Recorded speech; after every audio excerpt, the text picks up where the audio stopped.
Hello champions, welcome to the next lecture on the optimization technique. Today I will teach you what is the principle of the simplex method.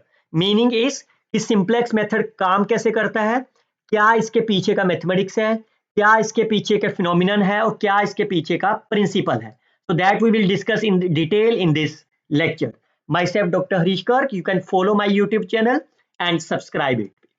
So what we have discussed so far, अभी तक हम देख चुके हैं कि why there is a need of the simplex method. तो इसके लिए आप ये मेरा प्रीवियस लेक्चर सुन सकते हो. आप ये लेक्चर आपको मिलेगा मेरी playlist optimisation techniques in Hindi में. तो आप देख सकते हो what is a simplex, why simplex method is needed, already explained in our previous lecture.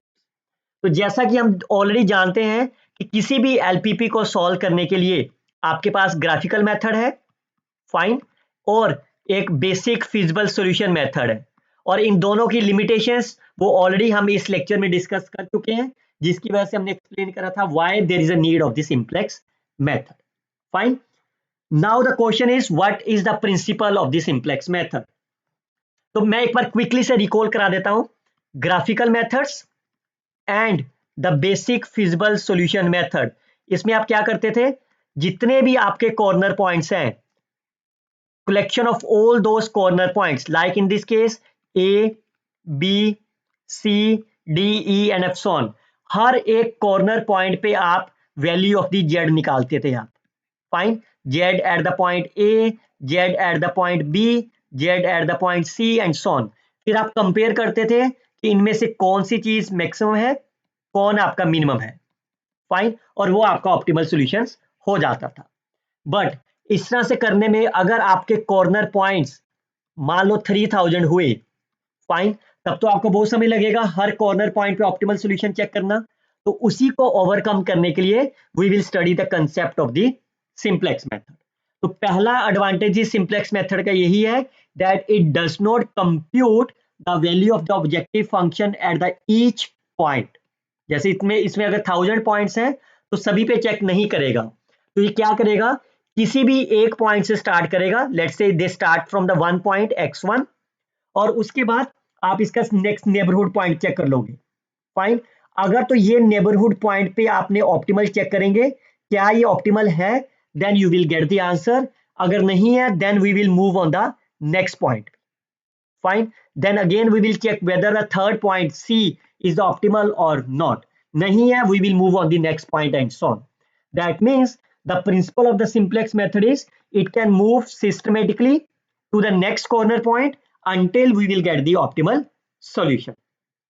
But सबसे बड़ा इंपॉर्टेंट क्वेश्चन ये है कि आपने यहां से तो स्टार्ट कर लिया इसको, और अगर आप इस डायरेक्शन में चले गए मान लो, और ये अगर आपका ऑप्टिमल सॉल्यूशन है, ठीक है, क्योंकि हमें ऑप्टिमल सॉल्यूशन पहले तो पता नहीं होगा.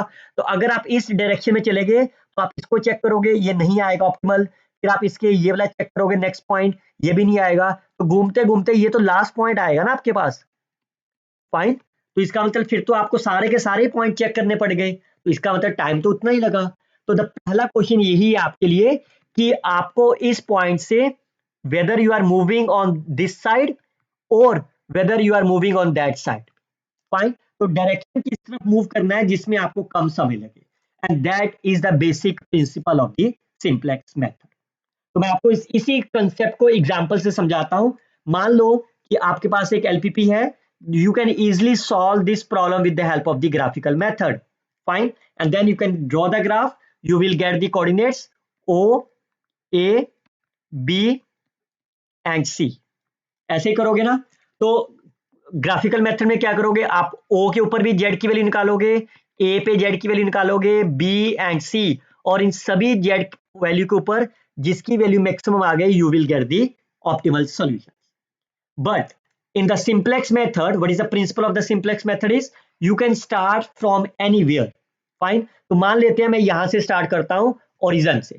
I can start from the origin. Now the two big question arises whether you are moving on the horizontal axis or the vertical axis. In which direction you can move to check whether the next point is a corner or not. Fine. और अगर आप इस direction में move कर गए for example, तो कौन सा वेरिएबल आपको छोड़ना होगा when you enter the one variable, which variable you can leave the basic one. Fine. अब इसका पहले का आंसर तो क्वाइट क्लियर है, since my problem is the maximisations, look at the objective values 5x1 3x2। तो आप बता सकते हो कि इन दोनों में से किसकी वैल्यू ज्यादा मैक्सिमम होगी, जिसका कोफिशिएंट बड़ा होगा। फाइन, तो you can see the coefficient of the x1 is larger than the x2। Fine, so इसका मतलब we are moving towards the x1 direction. अगर आपका x2 बड़ा होगा then we are moving towards the x2 direction. The variable corresponding to the largest coefficient in the objective functions will give you the entry variables. ऐसा क्यों? Because that will increase the objective functions more rapidly. अगर आपकी problem minimisation हो, fine, then you are moving in the direction of x2, because वो आपको minimum कब देगा, जब x2 की वैल्यू मिनिमम हो जाएगी। क्लियर? सेकेंड चीज, एक बार आपने इसमें दिखा दिया कि आप इसको x एक्सिस की तरफ मूव करोगे, then the question arises is, अगर बिकॉज ये तो 2 डायमेंशन वेरिएबल है ना, तो आपके 2 ही वेरिएबल आंसर आएंगे। तो अगर आप x1 की तरफ मूव करगे तो किसको आप पीछे छोड़ के जाओगे आप? फाइन, तो वो आंसर आपको मिलेगा कांस्टेंट के अंदर, because in this particular example we are moving towards the x1, तो आप x2 को रिमूव कर दो आप। फाइन, तो what is the maximum value, what is the minimum value of the x2, sorry x1, इसमें से x1 की वैल्यू बाउंड कितना आएगा, पहले वाले में से लेस देन 5 और सेकंड वाले में से, तो ये दोनों मिला के क्या बनेगा कांस्टेंट आपका, that will give you x1 is less then 2, यही तो बनेगा ना, बिकॉज ये नंबर 2 से लेस देन है और ये नंबर 5 से लेस देन है, कौन सी वैल्यू सेटिस्फाइड होगी, that is x is less than equal to 2, तो ये 2 आपका क्या है, that is a minimum of 5 and 2, so that means the variable which put the least impact on the solution is my leaving variables. और वो कैसे निकालेंगे, we will take the minimum ratio of the quotient, quotient means because you are moving in the x1 x2 direction, x1 को आपने, so that's the 15 divided by 3 is called as the quotient. Similarly 10 divided by 5 is my quotient, and you can take the minimum ratio among them. Clear? Now, what is the principle of the simplex method? How you can work on the simplex method? First of all, you have to write the whatever the LPP you have, you can write in the standard form. Fine. हमने last lecture में, हमने previous lectures में सीखा था ना, what is the standard form and the canonical forms of the LPP. तो सबसे पहले आपको स्टैंडर्ड फॉर्म में उस एलपीपी को लिखना होगा। अब जैसे ही आपने एलपीपी में लिख दिया, then you can find the entering variable, you can find the leaving variables, and then you can check whether the point is optimal or not. Clear? अब जैसे ही आपने, पहली बात, इसको एलपीपी को स्टैंडर्ड फॉर्म में कैसे बनाओगे, you have to add the slack variables s1 and s2. Fine. Whenever you are writing in the standard form, then your target is to construct the simplex table. इसमें कितने variables हो गए, 4 variables. So you have to write the 4 variables x1, x2, s1, s2, and the right hand side is my solution. And your target is to complete this table. आपका target होगा जब भी हम simplex method को solve करेंगे, your target is to complete the table. और इसमें BV that is called as the basic variable. Fine, basic variables. और Z minus C J is called as net evaluation row, मतलब ये जो आपकी value आएगी, this Z J minus C J row, fine, that row is called as the index row और called as the net evaluation row. What is the meaning of the Z J minus C J, ये आपको बताएगा how much changes in the objective functions, how much changes in the objective function Z when one unit of the non-basic variable is enter into the solution. Fine. इसके अंदर भी आपके पास दो terminology है, one is the Z J and the C जे।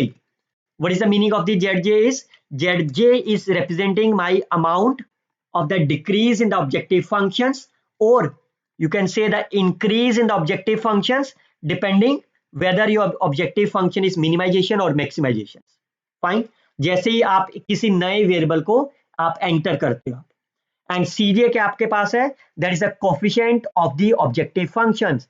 और मैं इसी example पे वापस चलूं आपके लिए, c is my 5, c is my 3, cj, fine, c1 is my 5, c2 is my 3. That is the representing my cost vector. C is representing my cost vector. Fine. Is it okay?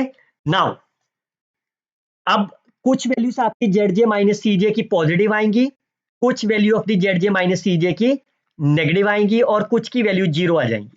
Fine. तो अगर तो value zero आ गई, the meaning there is no change in the net. Fine. और अगर value negative है और positive है, so the negative value in the case of the maximizations, while positive value in the case of the minimizations. Fine.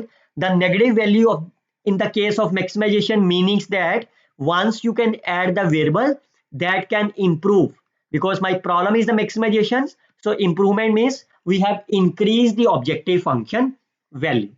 अगर यहाँ पे आपकी positive value ले लेते हो आप और प्रॉब्लम आपकी मिनिमाइजेशन है, that will improve means decrease the objective function value. Fine. और वो जितनी भी नेगेटिव वैल्यूज आई आपके पास, एक वैल्यू मान ले -3 है, दूसरी -4 है, तीसरी -5 है, इनमें से जिसकी भी वैल्यू आपकी मैक्सिमाइजेशन हो गई, अगर in the case of maximisation अगर सारी की सारी वैल्यू पॉजिटिव हो गई, then we can say the solution is optimal.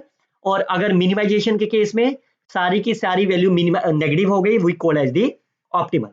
Why? Because आप देखो पॉजिटिव वैल्यू के लिए क्या कहा मैंने, जैसी आपकी वैल्यू नेगेटिव है तो ये इंप्रूव करेगा, दैट इज इंक्रीज होगी वैल्यू. अगर सारी की सारी वैल्यू पॉजिटिव हो गई मैक्सिमाइजेशन में, तो इसका मतलब there is no improvement. Whence there is no improvement, that means the solution is optimal. और अगर वो वैल्यू नेगेटिव हुई, फाइन, इसका मतलब वो सॉल्यूशन ऑप्टिमल नहीं होगा. और अगर ऑप्टिमल नहीं है, then your target is to find the anchoring variable. और वो कैसे निकालोगे? जितने भी नेगेटिव वैल्यूज हैं आपके पास जेड जे माइनस सी जे में, मान लो एक वैल्यू -3 है, एक 4 है, एक -5 है और एक +5 है और एक -2 है. ये चार वैल्यूज आपके पास है. इनमें से कौन कौन सी वैल्यू नेगेटिव है, बिकॉज ये ऑप्टिमल नहीं है ना. इन दो नेगेटिव वैल्यू में से मैक्सिमम वैल्यू किसकी है? इन most negative value. Fine. The most negative value is my -3 and that is chosen as my anchoring variable. जो भी इसका नाम होगा, अगर ये मेरा x1 है, this is x2, this is s1 and s2. अगर x1 मेरा मोस्ट नेगेटिव चूज हुआ, then we can move towards the x1 direction. Starting में ये पूछा था ना मैंने कि किस डायरेक्शन में आप मूव करोगे.